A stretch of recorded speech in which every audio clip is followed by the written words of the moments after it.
రైట్గా వెలుగు దినపత్రికలో ఉన్నటువంటి వార్తలను ఒకసారి చూద్దాం. సెక్రటేరియట్ ఐటీ పరికరాల కొనుగోలులో 325 కోట్ల గోల్మాల్, శాంక్షన్ లేకుండా ఖర్చు విజిలెన్స్ ఎంక్వైరీలో వెల్లడి.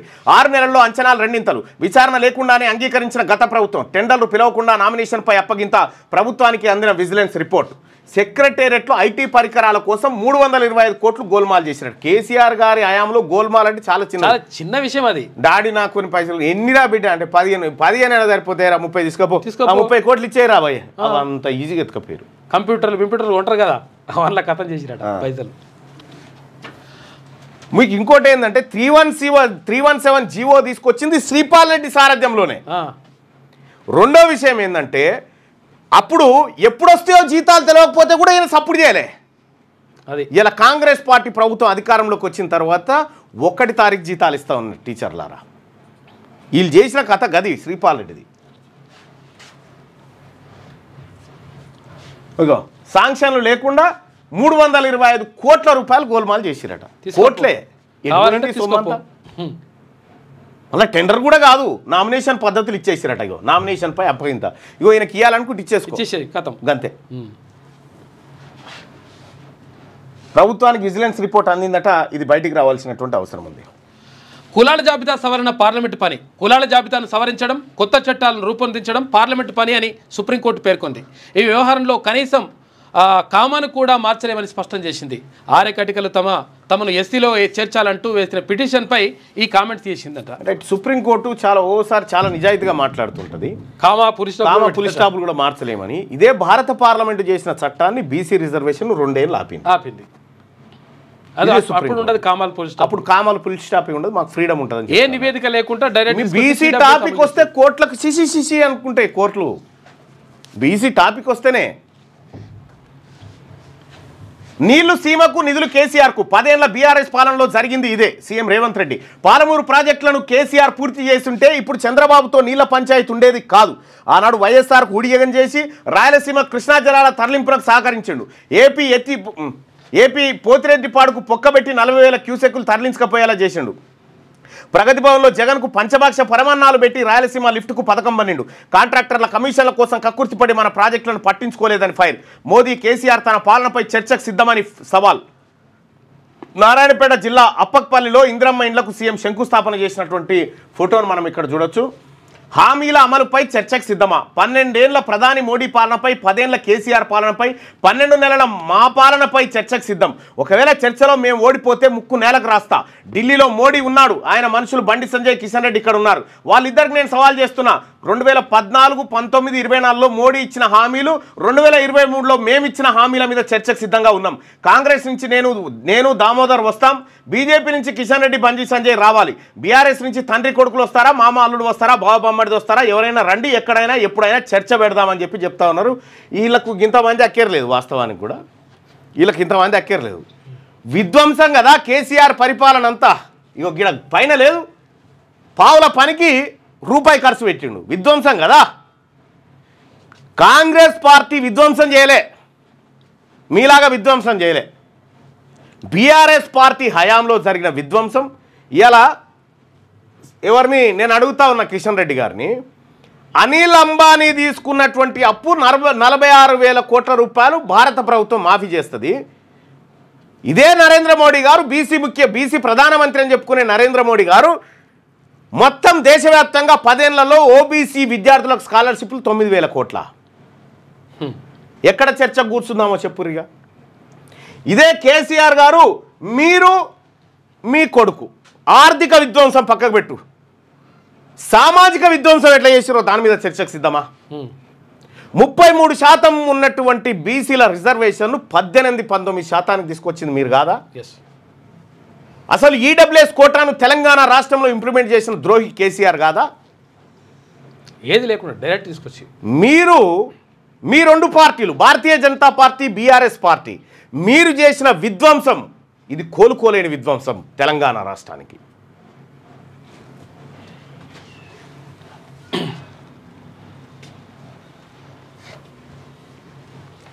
బీఆర్ఎస్ పాలనలో కృష్ణా నీళ్లు రాయలసీమకు ప్రాజెక్టుల కోసం కేటాయించిన నిధులు కేసీఆర్ ఇంటికి తరలిపోయాయని సీఎం రేవంత్ రెడ్డి మండిపడ్డారు. నువ్వు చేయలేదా కేసీఆర్ గారు? ఏమన్నావు నువ్వు? నగరికి పోయి రాయలసీమను రతనాల సీమ చేస్తా నీళ్ళతోటి కృష్ణా నీళ్ళతోనని చెప్పిన నీకు ఆంధ్ర జనం ఓట్లేసిరా తెలంగాణలో ఓట్లేసిరా ఆడికి పోయి చేపల కూర తింటివి కృష్ణా నీళ్ళు రాసిచ్చేస్తవి తెలంగాణలో ఫస్ట్ తెలంగాణకు కృష్ణా నీటి వాటాలో దక్కాల్సినటువంటి 500 టీఎంసీలు ఇడిచిపెట్టి 555 టీఎంసీలు ఇడిచిపెట్టి 299 టీఎంసీలకు ఒప్పుకొని వస్తేవి ఇది ఇటు బాకే అటు మహారాష్ట్రకు పోతివి గోదావరి కాడ ఏది మన తమిడేట్ కాడ కడదామంటే ఎత్తు తగ్గించుకొని అగ్రిమెంట్ చేసుకొని వచ్చి గతంలో పాలకులు చేయలేదని డంకాలు కొడితివి ఆ ప్రాజెక్టు మొదలు పెట్టకుండా మళ్ళా మేడిగడ్డ దుకాణం తెరిస్తేవి ఎన్ని విధ్వంసాలు మీరు చేసిన విధ్వంసాలు తెలంగాణ గుండెల మీద మచ్చ చేసిరు కేసీఆర్ మీరు 10 ఏళ్ళు అధికారంలో ఉన్న కేసీఆర్ పాలమూరు ప్రాజెక్టులను పూర్తి చేసి ఉంటే ఇప్పుడు ఏపీ సీఎం చంద్రబాబుతో నీళ్ల పంచాయతీ ఉండేది కాదన్నారు వైఎస్ఆర్ హయాంలో పోతిరెడ్డిపాడుకు పొక్కగొట్టి 4000 క్యూసెక్లకు బదులు 40,000 క్యూసెక్ల నీటిని ఏపీ తరలించుకు వెళ్లేలా చేసింది కేసీఆర్ అని ఆయన ఫైర్ అయ్యారు మళ్ళీ వైఎస్ జగన్ సీఎం అయ్యాక ప్రగతి భవన్లో పంచభాక్ష పరమాన్నాలు పెట్టి రాయలసీమ లిఫ్ట్కు పథకం పన్నారని దుయ్యబట్టారు శుక్రవారం నారాయణపేట జిల్లాలో సీఎం రేవంత్ రెడ్డి పర్యటించారు మధ్యాహ్నం హెలికాప్టర్లో నారాయణపేటకు చేరుకున్న ఆయన మహిళా సంఘాల ఆధ్వర్యంలో ఏర్పాటు చేసిన పెట్రోల్ బంకును ప్రారంభించారు అక్కడి నుంచి అప్పక్పల్లికి వెళ్లి ఇంద్రమ్మ ఇండ్లకు శంకుస్థాపన చేశారు ఆ తర్వాత Narayanpet government medical college nursing కాలేజీతో పాటు 966 కోట్లతో చేపట్టిన అభివృద్ధి పనులకు శంకుస్థాపనలు ప్రారంభోత్సవాలు చేశారు అనంతరం జిల్లా కేంద్రంలో ఏర్పాటు చేసిన ప్రజాపాలన ప్రగతి బాట బహిరంగ సభలో మాట్లాడారు కేసీఆర్ వల్లే పాలమూరు ఎడారి మారిందని సీఎం రేవంత్ రెడ్డి అన్నారు 10 ఏళ్ళు అధికారంలో ఉన్న కేసీఆర్ పాలమూరు ప్రాజెక్టులను పూర్తి చేయలేదని ఫైర్ అయ్యారు ఇగో ఇది కేసీఆర్ చేసిన విధ్వంసం గురించి ముఖ్యమంత్రి గారు మనం కూడా ఈ ఆ దుర్మార్గపు పరిపాలన గురించి ప్రజలకు పదే గుర్తు చేయడం వల్ల లాభం లేదు ఆ భయకంపితులైనటువంటి పరిస్థితుల నుంచి ఎందరో ముఖ్యమంత్రులైన ఎన్నిసార్లైనా మన పాలమూరు పేదరికాన్ని చూపించి ప్రపంచ దేశాలలో మార్కెటింగ్ చేసుకున్నారు తప్ప మన జిల్లాను అభివృద్ధి చేయలే ఇవాళ ఈ వేదిక మీద నుంచి నేను అడుగుతున్న మేధావులను ఈ తెలంగాణ రాష్ట్రంలో ఉన్న చదువుకున్న వాళ్ళను నీళ్లు నాగరికత తెస్తాయి నీళ్లు పంటలు తీసుకొస్తాయి మీ నీళ్లు పసిడి బంగారాన్ని పండిస్తాయి మరి నీళ్లు నాగరికతను దేవాల్సింది పసిడి పంటలు పండించాల్సిన ఈ పాలమూరు జిల్లాలో కృష్ణా నది జలాలు 811 టీఎంసీలు దశాబ్దాలుగా పారుతున్నా మాకెందుకు పసిడి పంటలు రాలేదు మా కష్టాలు ఎందుకు తీరవలేదు మా కన్నీళ్లు ఎందుకు తూడవలేదని నేను అడుగుతున్నా ఈ పాలమూరు జిల్లా నాడు ఉమ్మడి రాష్ట్రంలో లేదా ఈ పాలమూరు జిల్లా ఏర్పడ్డ తెలంగాణ రాష్ట్రంలో లేదా ఈ పాలమూరు జిల్లా బీఆర్ఎస్ పార్టీకి ఓట్లు వేయలేదా అంతెందుకు 2009లో ఆనాడు చంద్రశేఖరరావు గారు కరీంనగర్ జిల్లా ప్రజలు తరుముతే భుజాన జోలె వేసుకొని జోలె పట్టుకొని పాలమూరు జిల్లాకు వచ్చి ఈ ప్రాంతంలో ప్రజల్ని అడుక్కుంటే నా పాలమూరు సోదరులు మా సోదరి మనులు నీకు భిక్ష పెట్టినరు నీ బొంతలో భిక్ష వేసి పార్లమెంటు సభ్యుని చేసి ఢిల్లీకి పంపిస్తే నువ్వు పార్లమెంటు సభ్యుడిగా పదవిని ఎలగబెట్టినావు సోనియమ్మ తెలంగాణ రాష్ట్రం ఇస్తే నువ్వు తెచ్చినా అని గొప్పలు చెప్పుకున్నావు ఇంకో విషయం చెప్పాలి పాలమూరు నుంచి గెలిచిపోయినటువంటి కేసీఆర్ తెలంగాణ బిల్లును ఏది ఏపీ రీఆర్గనైజేషన్ బిల్లును లోక్సభలో ప్రవేశపెడితే అలా లేనేలేడు కేసీఆర్ లేడు పోలే వాళ్ళకు ముమ్మాటికి తెలంగాణ రాష్ట్రం తల్లి సోనియా గాంధీ పుణ్యాన్ని వచ్చింది ఆ వచ్చినటువంటి తెలంగాణ నేనే తెచ్చినా అని చెప్పి 10 ఏళ్ల పాటు విధ్వంసానికి దోపిడికి తెగబడ్డాడు కేసీఆర్ క్షమించరాని అసలు తెలంగాణ ప్రజలు ఒక 1,00,000 సంవత్సరాలు క్షమించరాని వ్యక్తి ఎవరైనా ఉన్నట్టే అది కేసీఆర్ ఇట్లా ఈ విధ్వంసం జరిగింది తెలంగాణ రాష్ట్రంలో ఇక ఎమ్మెల్సీ ఎన్నికల్లో బీజేపీ జోష్ వెనుక భారీ వ్యూహం కాంగ్రెస్ ఏడాది పాలన తర్వాత యూత్ ఉద్యోగుల నాడి తెలుసుకునే ఛాన్స్ ఇలాంటి కీలక టైంలో కాడి వదిలేసిన బీఆర్ఎస్ ఒక్క గ్రాడ్యుయేట్ స్థానంలోనే పోటీ చేస్తున్న కాంగ్రెస్ ఇదే అదునుగా ప్రచారంలో దూసుకెళ్తున్న కమలం నేతలు 3 చోట్ల అభ్యర్థులను నిలిపి జోరుగా క్యాంపెయినింగ్ కనీసం 2 చోట్ల గెలిచి కాంగ్రెస్కు ప్రత్యామ్నాయంగా నిలబడే ప్రయత్నం అంటూ మీరు రాసి పెట్టుకోరి 3టికి 3 చోట్లు బీసీలు కైవసం చేసుకోబోతా ఉన్నారు ఇది నేను కాదు ఇంటెలిజెన్స్ సర్వే ఇది నేను కాదు ఇంటెలిజెన్స్ చెప్పిన సర్వే 3 స్థానాలకు 3 బీసీలు దక్కించుకోబోతా ఉన్నారు ఈ నెల 27న 7 ఉమ్మడి జిల్లాల పరిధిలో జరగనున్న 2 టీచర్ ఒక గ్రాడ్యుయేట్ ఎమ్మెల్సీ ఎన్నికలను బీజేపీ సీరియస్గా తీసుకున్నది వచ్చే అసెంబ్లీ ఎన్నికలే టార్గెట్గా కాంగ్రెస్కు అనివార్యంగా బీసీ వాదం బలపడ్డదనేటువంటి ఉద్దేశంతో భారతీయ జనతా పార్టీ కొమరేకి టికెట్ కొమరేకి ఇచ్చేసింది. ఇటు ఆయనకు బీసీ వాదం కలిసి వచ్చింది, అటు Bharatiya Janata party B form. ఎన్నికలే target, వచ్చే అసెంబ్లీ ఎన్నికలే టార్గెట్గా కాంగ్రెస్కు తామే ప్రత్యామ్నాయంగా నిరూపించుకోవాలని ఆ పార్టీ ఉవ్విలూరుతున్నది. నిజానికి కాంగ్రెస్ ఏడాది పాలన తర్వాత ప్రజలు, ముఖ్యంగా యూత్, ఉద్యోగుల నాడి తెలుసుకునేందుకు ఈ ఎన్నికలు చక్కని అవకాశంగా రాజకీయ నాయకులు భావిస్తున్నారు. ఇంతటి కీలకమైన ఎన్నికల్లో ఓటమి భయంతో బీఆర్ఎస్ పోటీ నుంచి ముందే తప్పుకుంది. కాంగ్రెస్ పార్టీ ఒక్క గ్రాడ్యుయేట్ స్థానానికే పరిమితమైంది. దీంతో ఇదే అదనుగా కమలం నేతలు ప్రచారంలో జోష్ పెంచారు. 3 చోట్ల అభ్యర్థులను నిలిపి ప్రతి 20 మంది ఓటర్లకు ఒక ఇన్ఛార్జిని పెట్టి జోరుగా క్యాంపెయినింగ్ చేస్తున్నారు. 2 కేంద్ర మంత్రులు, ఎంపీలు సహా పార్టీ ఎమ్మెల్యేలంతా ప్రచారంలోనే నిమగ్నమయ్యారు. బీఆర్ఎస్ సైలెన్స్, బీజేపీ సై. తెలంగాణ ఉద్యమ కాలం నుంచి ఏడాది క్రితం అధికారం కోల్పోయే వరకు గడిచిన 20 ఏళ్లలో ఎప్పుడు ఏ ఎన్నిక వచ్చినా అది జనరల్ ఎలక్షన్ అయినా, బై ఎలక్షన్ అయినా పోటీకి సై అంటూ సమరంలోకి దూకిన బీఆర్ఎస్ ఇప్పుడు సైలెంట్ అయింది. అసెంబ్లీ ఎన్నికల్లో ఓటమి పాలై ఆ తర్వాత పార్లమెంట్ ఎన్నికల్లో 0కు పరిమితమైన బీఆర్ఎస్ ఎన్నికలంటేనే వణుకుతున్నది. ఎమ్మెల్సీ ఎన్నికల్లోనూ ఓటమి పాలైతే ఆ ఎఫెక్ట్ లోకల్ బాడీ ఎన్నికలపై ఎక్కడ పడుతుందో అనే భయంతో పోటీ నుంచి తప్పుకుంది. ఇది ఒక రకంగా భారతీయ జనతా పార్టీ కాంగ్రెస్ పార్టీ ప్రభుత్వం పైన ఏమైనా వ్యతిరేకత ఉందా అని చెప్పి చెక్ చేసుకుంటా ఉంది. అయితే భారతీయ జనతా పార్టీ ఆశలు పెద్దగా నెరవేరకపోవచ్చు. రెండోది, ముఖ్యమంత్రి రేవంత్ రెడ్డి గారు డైరెక్ట్గా ఎన్నికల ప్రచారంలోకి, అంటే ఈ గ్రాడ్యుయేట్ ఎమ్మెల్సీ ఎన్నికల ప్రచారంలోకి దిగాలని చూస్తున్నట్టుగా తెలుస్తూ ఉంది. నేను ముఖ్యమంత్రి గారికి యాజ్ ఏ సోదరుడిగా చెప్తా ఉన్నా, మీరు అక్కడికి పోకపోవడమే మంచిది. ఎందుకంటే రిజల్ట్ విషయంలో కొంత మీకు ఆల్రెడీ తెలిసే ఉంటుంది. కాబట్టి మీరు అక్కడికి పోతే పదే మిమ్మల్ని వేలు పెట్టి చూపించే ప్రయత్నం జరుగుతుంది విపక్షాలు. కాబట్టి మీరు అక్కడికి పోకపోవడమే ఉత్తమమని నా అభిప్రాయం. సో దాని ఇంపాక్టు వేరే ఎన్నికల మీద పడకుండా ఉండాలంటే మీరు ఏదో మానిటర్ చేస్తూ ఉన్నారు, అంతవరకు చేస్తే బెటరు. సో కాకపోతే ఏంటంటే నేను గతంలోనే ఒక 4-5 నెలల కింద చెప్పిన, ఎవరికి వేం నరేందర్ రెడ్డి గారికి, దీపాదాస్ మున్షి గారికి కూడా చెప్పిన, ఈ ఎన్నికలు వస్తూ ఉన్నాయి ఏం చేయాలనేటువంటి విషయం చెప్తే మీరు దాన్ని ఎవరు పట్టించుకోలేదు. పైపెచ్చి ఏం జరిగిందంటే మళ్ళీ రెడ్డి క్యాండిడేట్ని తీసుకొచ్చి పెట్టడంతో ఇప్పుడు బీసీ వాదం డెవలప్ అయ్యి అది మొత్తం యాంటీ ఇన్కంబెన్స్గా మారినటువంటి పరిస్థితి. సో ఆల్ఫోర్స్ నరేందర్ రెడ్డి పరిస్థితి, సో ఆయన ప్లేస్లో ఇంకెవరైనా బీసీ అభ్యర్థి ఉంటే ఫలితం వేరేగా ఉండేదని చాలామంది అధికారులు చెప్తున్నటువంటి మాట. సరే, ఏదేమైనప్పటికీ కూడా గెలిపించాల్సినటువంటి బాధ్యత కాంగ్రెస్ పార్టీ ముఖ్యమంత్రిగా మీ పైన, కాంగ్రెస్ పార్టీ అధ్యక్షుడు, రాష్ట్ర అధ్యక్షుడు మహేష్ కుమార్ గౌడ్ పైన ఉన్నప్పటికీ కూడా సో ఆ ఎన్నికల ఫలితం భవిష్యత్తులో పడకుండా చాలా జాగ్రత్తగా ఉండమని సూచనగా. హత్రాస్ తొక్కిసలాట ఘటనలో బోలేబాబాకు క్లీన్ చిట్ ఇచ్చిరట. నిరుడు దేశాన్నే కుదిపేసిన హత్రాస్ తొక్కిసలాట ఘటనలో జ్యుడిషియల్ కమిషన్ బోలేబాబాకు క్లీన్ చిట్ ఇచ్చింది. పోలీసుల నిర్లక్ష్యమే కారణమని తేల్చిందట. ఈ ఘటనలో 121 మంది చనిపోయారు. హత్రాస్ తొక్కిసలాటలో అంజనీ తర్వాత బిస్త్ మహంతి ఏపీకి వెళ్లాల్సిందే. DG Anjani Kumar, TG police academy director Abhilasha Bisht, తర్వాత కరీంనగర్ సిపి అభిషేక్ మహంతి 24 గంటల్లో ఏపీలో రిపోర్టు చేయాలని కేంద్ర హోంశాఖ ఉత్తర్వులు జారీ చేసింది. వెంటనే వారిని రిలీవ్ చేయాలని రాష్ట్ర ప్రభుత్వాన్ని ఆదేశించింది. జీహెచ్ఎంసీ స్టాండింగ్ కమిటీ నుంచి బీఆర్ఎస్ అవుట్. 9 ఏళ్ల తర్వాత 0కు పడిపోయిన పార్టీ ప్రాతినిధ్యం. సంఖ్యాబలం లేకపోవడంతో వేసిన 2 నామినేషన్లు విడ్రా. ఎంఐఎం నుంచి 8 మంది, కాంగ్రెస్ నుంచి 7 ఏకగ్రీవం. బల్దియా నిర్ణయాల్లో స్టాండింగ్ కమిటీలదే కీలక పాత్ర. బీఆర్ఎస్ పార్టీగా ఇప్పటిదాకా చెప్పుకుంటూ వచ్చింది బీఆర్ఎస్ పార్టీ. అర్బన్ ఏరియాలో మేమే గెలిచినాం, జీహెచ్ఎంసీలో కంప్లీట్గా క్లీన్ స్వీప్, ఇవన్నీ కథలు చెప్పింది.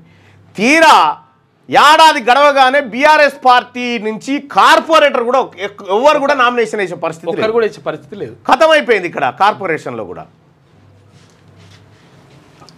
రాజలింగమూర్తి పిటిషన్కు విచారణ అర్హత లేదు. ఫిర్యాదుదారు చనిపోతే మేము ఎవరిని విచారించాలి? హైకోర్టు గడువిస్తే వాదనలు వినిపిస్తామని పీపీ. తదుపరి విచారణ ఈ నెల 24వ తేదీకి వాయిదా. మేడిగడ్డ విషయంలో కేసీఆర్పై గతంలో రాజలింగమూర్తి పిటిషన్ వేసింది కదా, దీంట్లో కేసీఆర్కు, హరీష్ రావుకు ఏదో ఊరట లభించినట్టుగా. డేంజర్ మరి అసలు యాక్చువల్గా అది పిటిషనర్ చచ్చిపోతే మరి విచారించమంటే ఎట్లా? పిటిషనర్ ఎందుకు చచ్చిపోయింది అని అడగాలి. అదే అంటారు నేను. యాక్చువల్ పిటిషనర్ ఇప్పుడు సహజ మరణం అయితే వేరు, కానీ మర్డర్ చేసి పిటిషనర్ ప్లేస్ లో ఎవరిపైన అయితే ఆరోపణ చేసిండో ఆయన చచ్చిపోయింది అనుకో, అప్పుడు ఏమంటుండే కోర్టు ఉంటుండే? అది మర్డర్ చేసి సహజ మరణం కాదు. కోర్టు కూడా వర్ణాల మీద నడుస్తూ ఉంది, వర్ణ వివక్షలకు గురైతా ఉంది కోర్టులో న్యాయం కూడా అని అనేక ఆరోపణలు వస్తూ ఉన్నాయి. నా దెబ్బకు బ్రిక్స్ ఆగం 150% టారిఫ్ విధిస్తానని చెప్పగానే ఆ దేశాలు భయపడ్డాయి. ట్రంప్ డాలర్ను దెబ్బతీయాలనుకుంటున్నాయి, కొత్త కరెన్సీని తెచ్చేందుకు ప్లాన్ చేసినాయి. ఇప్పుడు ఆ దేశాల మాటే వినిపించడం లేదని సెటైర్. బైడెన్ ఉంటే మూడో ప్రపంచ యుద్ధం వచ్చేదని కామెంట్. కానీ తన నాయకత్వం దాన్ని అడ్డుకుంటుందని వెల్లడంటూ ట్రంప్ వచ్చి బెదిరించి 150% టారిఫ్ వేస్తానగానే బ్రిక్స్ దేశాలు భయపడ్డాయట. డాలర్ ప్లేస్లో ప్రత్యేక కరెన్సీని తీసుకురావాలని బ్రిక్స్ దేశాలు భావించినట.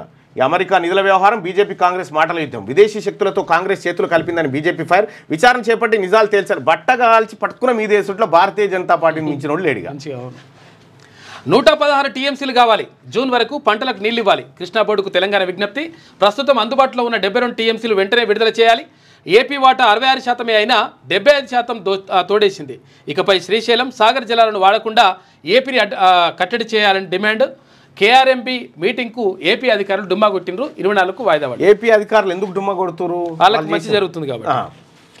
జీబీ లింక్తో ఏపీ మరో జలదోపిడీ. కృష్ణా నీళ్లతో పాటు గోదావరి జలాలు తోడేస్తున్నది. కృష్ణా ట్రిబ్యునల్లో తెలంగాణ వాదనలు. సాగర్ కుడికాల్వ ద్వారా బనకచర్లకు 200 టీఎంసీలు ఎత్తిపోతా. కృష్ణాలో 360, పెన్నాలో 228 టీఎంసీల స్టోరేజ్ సృష్టించుకున్నదని వెల్లడి. చూసిరా వాళ్ళ దుకాణం. దీనికి బాటలు వేసినాడు కేసీఆర్. అప్పుడే కూకున్నాడు. అప్పుడే ఇక ఆ నీళ్ళ విషయం చూస్తే నాడు కృష్ణా నీళ్లు తీసుకపోమని తమ్ముడు జగన్కు మేమే చెప్పినామని చెప్పాము, ఆయన చెప్పారు. ఇప్పుడేమంటాడు, అన్యాయం నీళ్లు దోసుకపోతుంటే ప్రభుత్వం మొద్దు నిద్రపోతుందని మళ్ళీ ఇప్పుడు బీఆర్ఎస్ కథ గట్లుంటుంది. బీఆర్ఎస్ కథ. ఆరోగ్యశ్రీ ఉన్నా పైసలు కట్టాల్సిందే. రోగులను దోచుకుంటున్న ప్రైవేట్ కార్పొరేట్ హాస్పిటల్స్ ఆరోగ్యశ్రీ రేట్లు పెంచినా ఆగని దోపిడీ. స్కీమ్లో వచ్చే రాడ్స్ స్టంట్ సెకండ్ క్వాలిటీ అని బుకాయింపు. హై క్వాలిటీ వాడాలంటూ కౌన్సిలింగ్. 50,000 దాకా వసూలు. డాక్టర్ ఛార్జీలు, ఇతర సర్వీసుల పేరుతో 20,000 వరకు ఛార్జ్. చిన్న పెద్ద తేడా లేకుండా అన్ని ఆసుపత్రులది అదే తీరు. ఫిర్యాదు చేద్దామంటే కనిపించని కంప్లైంట్ బాక్సులు అంటూ ఆరోగ్యశ్రీ పేరుకే ఉన్నది. వాస్తవానికి అక్కడ దోపిడీ మాత్రం ఆగుతలేదట కార్పొరేట్ ఆసుపత్రిలో. ఏం చేస్తున్నట్టు రాడ్ వేయాలంటే, ఇప్పుడు రాడ్ వేయాలంటే ఆరోగ్యశ్రీ వచ్చే రాడ్ ఉంటుంది కదా, ఆ రాడ్ వేసి అంత మంచిది కాదు, మంచిది వేయాలి. మంచిది వేయాలంటే పైసలు కావాలని చెప్పేసి పైసలు గుంజుతురట. యాదాద్రి భువనగిరి జిల్లాకు చెందిన డి శ్రవణ్ కుమార్ రోడ్డు యాక్సిడెంట్లో తుంటి ఎముక విరిగింది. బోడుప్పల్ దగ్గరలో ఉన్న ఒక ప్రైవేట్ హాస్పిటల్లో చేరాడు. సర్జరీ చేసి రాడ్ వేయాల్సి ఉంటుందని డాక్టర్లు తెలిపారు. శ్రవణ్కు ఆరోగ్యశ్రీ కార్డు ఉంది. దీంతో అందులోనే ట్రీట్మెంట్ చేయాలని కోరాడు. ఆరోగ్యశ్రీ కింద అడ్మిట్ చేసుకుని సర్జరీకి అప్రూవల్ తీసుకున్న ప్రైవేట్ హాస్పిటల్ యాజమాన్యం ప్రభుత్వం నుంచి వచ్చే రాడ్ సెకండ్ క్వాలిటీ ఉంటుందని చెప్పారు. తాము క్వాలిటీ రాడ్ వేస్తామని, ఇందుకు అన్ని కలిపి అదనంగా 40,000 ఖర్చు అవుతుందని క్యాష్ అడిగారు. చేసేదేమి లేక మధ్యలో వెళ్ళలేక శ్రవణ్ ఆ కుటుంబ సభ్యులు అడిగినంత ఇచ్చుకున్నారు. ఆరోగ్యశ్రీ పథకం కింద చికిత్స చేస్తున్న పేద రోగుల నుంచి ప్రైవేట్ హాస్పిటల్స్ పైసలు వసూలు చేస్తున్నాయి. ఆరోగ్యశ్రీ వర్తిస్తుందని చెబుతూనే ఆ పైన డబ్బులు గుంజుతున్నాయి. కొన్నిసార్లు చేసే ట్రీట్మెంట్లో తేడా ఉంటుందని, మరికొన్నిసార్లు హార్ట్ సర్జరీలు అయితే వేసే రాడు స్టంట్ క్వాలిటీవి వేస్తామని రోగుల నుంచి పైసలు దండుకుంటున్నారట. దందా, ఇదో పెద్ద దందా. అసలు ఆరోగ్యశ్రీ విషయంలో అన్ని హాస్పిటల్స్ ఇస్తున్నాయి. ఇక పాల్కన్ కేసులో ఈడీ ఎంట్రీ. 6,979 కోట్ల నుంచి 1,700 కోట్ల వసూలు చేసిన సంస్థ. ఇండియన్ కరెన్సీ క్రిప్టోల్లోకి మార్చి దుబాయ్, మలేషియాకు తరలింపు. 14 షెల్ కంపెనీలకు 850 కోట్ల రూపాయల మళ్లింపు. మనీ లాండరింగ్పై ఈసీఐఆర్ నమోదు చేసిన ఈడీ. ఇక చైర్మన్, ఎండీ, సీఈఓపై లుకౌట్ సర్క్యులర్ కూడా జారీ చేసిరట. పాల్కన్ కేసుల ఈడీ ఎంట్రై గత 1,700 కోట్లు వసూలు చేసిందట సంస్థ. చూసుకో ఎంత దుర్మార్గులు. ఆంధ్రజ్యోతి. 498 వరకట్న సెక్షన్ మాత్రమే కాదు, అన్ని రకాల వేధింపులకు వర్తిస్తుంది. భర్తపై క్రూరత్వ అభియోగాల నమోదుకు కట్నం డిమాండ్ను ప్రత్యేకంగా చేర్చక్కర్లేదు. సుప్రీంకోర్టు వ్యాఖ్యలు ఏపీ హైకోర్టు తీర్పు కొట్టేసింది. రైట్గా పర్యాటక అందం. మిస్ వరల్డ్ పోటీలతో తెలంగాణ బ్రాండ్కు ఊతం. మే 7 నుంచి 31 వరకు హైదరాబాద్లో అంగరంగ వైభవంగా 140 దేశాల నుంచి యువతులు, 3,000 మీడియా ప్రతినిధులు. వారిని రాష్ట్రంలోని పర్యాటక ప్రాంతాలకు తీసుకెళ్తాం. ఇప్పటికే థీమ్ సిద్ధం. దేశాలన్నీ రాష్ట్రం వైపు చూసేలా ప్రణాళిక. ఆంధ్రజ్యోతితో పర్యాటక శాఖ ముఖ్య కార్యదర్శి స్మితా సబర్వాల్. చంద్రబాబుతో పంచాయతీ కేసీఆర్ వల్లే. 10 ఏళ్లలో పాలమూరు రంగారెడ్డిని పూర్తి చేయనందునే ప్రజాప్రభుత్వం చేస్తున్న పనులు కనిపించడం లేదా? స్థానిక ఎన్నికల్లో ఇందిరమ్మ ఇల్లున్న గ్రామాల్లో మేము పోటీ చేస్తాం. మీరు డబుల్ బెడ్రూమ్ ఇల్లు నిర్మించిన గ్రామాల్లోనే పోటీ చేస్తారా? నారాయణపేట జిల్లాలో ప్రజాపాలన ప్రగతి సభలో సీఎం రేవంత్ రెడ్డి మాట్లాడాడు. అప్పక్పల్లిలో ఇందిరమ్మ ఇళ్ల నిర్మాణానికి సీఎం భూమి పూజ. 1,00,00,000 మంది మహిళలను కోటీశ్వరులుగా చేయడమే లక్ష్యం. తొలుత జిల్లాకు పెట్రోల్ బంకు, తర్వాత నియోజకవర్గానికి ఒకటి. అయితే మహిళా సంఘాలకు ఏడాదికి 2 చీరలు అని చెప్పేసి రేవంత్ రెడ్డి అంటుండు. మహిళా సమైక్య పెట్రోల్ బంకును ప్రారంభించిన ముఖ్యమంత్రి. రైట్గా నేడు బీసీ నేతలతో సీఎం రేవంత్ భేటీ. స్థానికంలో బీసీ కోటాపై చర్చ, ప్రజాభవన్లో సమావేశం, పాల్గొననున్న టీపీసీసీ చీఫ్. టీపీసీసీ విస్తృత స్థాయి సమావేశం వాయిదా పడ్డదట. ఇవాళ బీసీ నేతలతో ముఖ్యమంత్రి రేవంత్ రెడ్డి భేటీ అవుతున్నట్టుగా వార్త. నాకు సమాచారం అయితే లేదు కానీ మరి వార్తనైతుంది. అదొక కిక్ బ్యాక్ స్కీమ్. నిధులను ఖర్చు పెట్టుకుంటారు, వాటిని పంపిన వారిని వారి లబ్ధికి పనిచేస్తారు. భారత్కి ఆ నిధులు పోతున్నాయా? యుఎస్ఏడ్ నిధులపై ట్రంప్ మళ్ళీ ఫైర్. రాహుల్ గాంధీ ఓ దేశద్రోహి అని బీజేపీ, ఆ నిధులు బంగ్లాదేశ్కి వెళ్ళాయి అని చెప్పి కాంగ్రెస్ చెప్తున్నటువంటి మాట. ఏందో కథ మరి.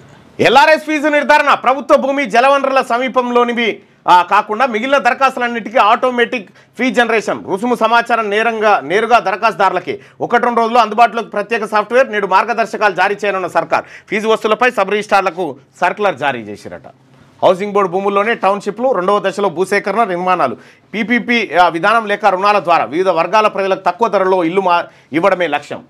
ఇక క్రమబద్ధీకరణ పేరుతో కొత్త దుకాణం. 50,000 కోట్ల దోపిడీ కాంగ్రెస్ స్కెచ్. ఉచిత ఎల్ఆర్ఎస్ హామీ ఏమైంది? కాంగ్రెస్ సర్కార్పై ప్రజల్లో పెరిగిన వ్యతిరేకత. ముస్లింలతో కూడిన బీసీ బిల్లును కేంద్రానికి పంపిస్తే వెనక్కి పంపుతాం. బండి సంజయ్. కాంగ్రెస్ను నమ్మి ఓట్లేస్తే నిండా ముంచారు. రాష్ట్ర ఆర్థిక పరిస్థితి పూర్తిగా దివాలా తీసింది. కేసీఆర్ దోపిడీ పాలన కొనసాగింపుగా కాంగ్రెస్ పాలన అని చెప్పి కేంద్ర మంత్రి కిషన్ రెడ్డి.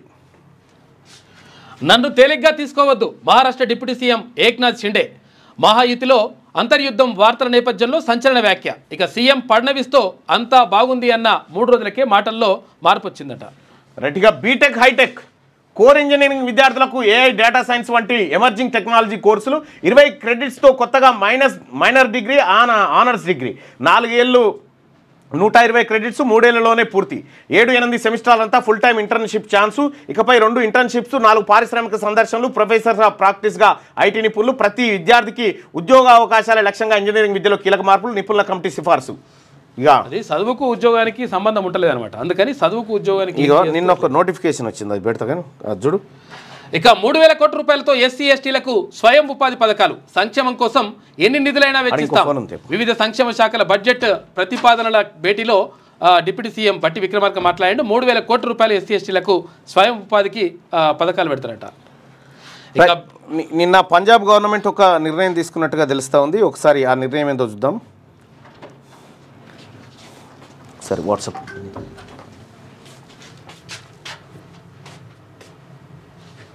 రైట్. పంజాబ్ గవర్నమెంట్ నిన్న ఒక నిర్ణయం తీసుకుంది, కీలకమైనటువంటి నిర్ణయం.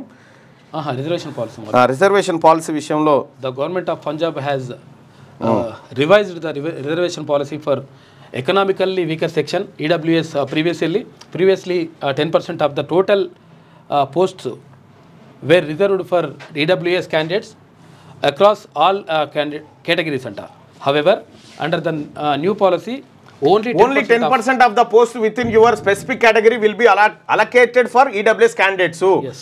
Example, previous policy, if there were 100 total posts, 10 posts, under 10% of 100 were reserved for EWS candidates regardless of category. New policy ఏంటంటే if you belong to a specific category, in example general, SC, ST, OBC, only 10% of the post within that category will be reserved for EWS candidates. For instance, if there are 50 posts in the general category, only 5 posts will be reserved for EW candidates within the general category. కొత్త policy ప్రకారం ఇది చేయబోతా ఉన్నారట. పాత policy ఈ విధంగా ఉండేది. 10 ఉంటే 10%, 10 అట్లా ఉండేది. యాక్చువల్గా ఇప్పుడు మధ్యప్రదేశ్ జబల్పూర్ హైకోర్టు ఇచ్చింది.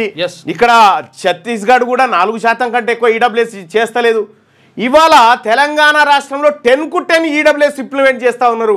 1,100 మంది టీచర్లు అప్పర్ క్యాస్ట్ నుంచి వచ్చి ఇవాళ విద్యా వ్యవస్థలో పడ్డారు. పంజాబ్ గవర్నమెంట్ సవరించింది. అసలు యాక్చువల్గా ఏంటంటే 100%లో 10% అని చెప్పేసి గతంలో ఇచ్చింది. అయితే అది కరెక్ట్ కాదు. ఇక్కడైతే ఓపెన్ ఏదైతే 50% ఉంటుందో 50%లో 10% అంటే 5%కి సవరించింది. ఏది జనరల్ కేటగిరీలో ఉన్న దాంట్లోంచే 10%. ఎస్సీ ఎస్టీ బీసీలకు దిగంగా 50% పోగా మిగిలిన 50లోంచి 10%. కానీ ఇక్కడ తెలంగాణలో అన్యాయంగా 100% మొత్తం 100లోంచి 10% తీసేసింది. ఇది ఎక్కడ న్యాయం? మీకు ఎగ్జాంపుల్ ఈజీగా అర్థం కావడానికి ఒక మాట చెప్తా. ఇవి మొత్తం ఉద్యోగాలు. ఎస్, ఓకే, 100% ఉద్యోగాలు ఇవి. గీత పెట్టి ఇందులో 50% ఏమో ఎస్సీ ఎస్టీ బీసీలకు, ఎస్ ఎస్సీ ఎస్టీ ఓబీసీ వీళ్ళకు. అయితే ఈ మిగిలిన 50% ఉంది కదా, ఎస్ ఈ మిగిలిన 50%లోంచి ఇది ఓపెన్ 10% ఈడబ్ల్యూఎస్ అని చెప్పింది కోర్టు. ఎస్ కానీ తెలంగాణలో ఏం జరిగిందంటే ఈ 100లోంచి 10%, ఈ 100లోంచి 10% తీస్తున్నారు అన్నట్టు. ఇప్పుడు ఈ 100లోంచి 10% ఇవ్వడం వల్ల 100కు 10 ఉద్యోగాలు వెళ్ళిపోతాయి. ఇప్పుడు 100 ఉద్యోగాలు ఉన్నాయనుకో, ఈ 100లోంచి 10% తీయడం వల్ల 10 ఉద్యోగాలు ఈడబ్ల్యూఎస్కి పోతాయి. అది కాకుండా ఇప్పుడు పంజాబ్ గవర్నమెంట్ ఇచ్చినట్టు పంజాబ్ గవర్నమెంట్ ఏం చేసింది, అట్లా కాదు, ఎస్సీ ఎస్టీ బీసీలకు ఈ 50% పోగా మిగిలిన 50లోంచి 10%, అంటే అప్పుడు 5 ఉద్యోగాలు మాత్రమే వస్తాయి. ఎస్ ఇది కరెక్ట్, ఇది జబల్పూర్ హైకోర్టు చెప్పింది ఇదే, చట్టం చెప్పింది కూడా ఇదే. ఇక్కడ అన్యాయంగా 10% ఇంప్లిమెంట్ చేస్తా ఉన్నారు అన్నట్టు. అసలు చట్టం చెప్పింది కూడా ఇంకేమన్నది అంటే అసలు యాక్చువల్గా ఈ 5% కూడా అని చెప్పలేదు, ఏమన్నది అప్ టు 10%, ఎంతైనా ఉండొచ్చు అని చెప్పింది. కానీ ఇక్కడ మీరు రాసి పెట్టుకోరి ఈడబ్ల్యూఎస్ని ఖతం చేసేది తిన్మార్మలన చేసి తీరుతాడు. అది ఎన్ని రోజులు దాచిపెట్టిన దాన్ని. బీటెక్ హైటెక్ కోర్ ఇంజన్ ఇది అయిపోయింది కదా, ఇక రూపాయలు 3,000 కోట్లతో ఎస్సీ ఎస్టీలకు అయిపోయింది. బ్లడ్ బ్యాంకులో దొంగలు, నీలోఫర్లో రక్తం బ్యాగుల చోరీ, సిబ్బంది సూత్రధారులు, సీసీ కెమెరాల్లో రికార్డు, వెనకేసుకొస్తున్న ఉన్నతాధికారులు, రాష్ట్రంలో ప్రభుత్వ బ్లడ్ బ్యాంకులపై పర్యవేక్షణ. రక్తం తాగుతున్నారు అన్నట్టు. ఎంత దారుణం ఆయన. బ్లడ్ బ్యాంకులో దొంగలు పడరాట నీలోఫర్ హాస్పిటల్లో. కోవిడ్ తరహాలో కొత్త వైరస్ గుర్తించిన చైనా శాస్త్రవేత్తలు HKU5CoV-2గా నామకరణం చేసిరట. గబ్బిలాల ద్వారా వ్యాప్తి, మనుషులకు ప్రమాదం తక్కువేనట. ఎక్కడెక్కడి వైరస్లు పుడతా ఉంటాయి. చైనా అంటాడు వాడు, కొత్త నేను చేస్తా అని చెప్పి, అందుకని చైనా అంటే చైనోడు అయ్యాడు, ఏదైనా చైనా అంటాడట. రాష్ట్రంలోని ముఖ్య ఆలయాలకు ప్రత్యేక పాలక మండలి, చట్ట సవరణ న్యాయశాఖ ఆమోదం, 100 కోట్లకు పైగా వార్షిక ఆదాయం ఉన్న ఆలయాలకు బోర్డులు ఏర్పాటు చేయబోతా ఉందట తెలంగాణ రాష్ట్ర ప్రభుత్వం. ఇది ఆంధ్రజ్యోతి దినపత్రికలో ఉన్నటువంటి వార్తలు. ఇక ఒకసారి శనార్థి తెలంగాణ దినపత్రిక వార్తలను చూద్దాం. గోవిందా గోవిందా గోవిందా, బీసీ రిజర్వేషన్ల పెంపు అసాధ్యం, బీజేపీ కాంగ్రెస్ల మధ్య పోరులో బీసీలే బలిపశువులు, బీసీ రిజర్వేషన్లపై తీర్మానం చేయాలని చూస్తున్న కాంగ్రెస్, ముస్లింలను బీసీల జాబితా నుంచి తొలగించాలని బీజేపీ పట్టు, అప్పుడే సహకరిస్తామని స్పష్టత. ముస్లింలను బీసీల జాబితా నుంచి తొలగించడం కష్టమైనట్టున్న కాంగ్రెస్ వెరసి బీసీ రిజర్వేషన్ల చట్టబద్ధతపై నీలి నీడలు. అసలు ఏం జరుగుతూ ఉంది బీసీల రిజర్వేషన్ల వెనకాల, ఇది ఒరిజినల్ వార్త. ఓకే.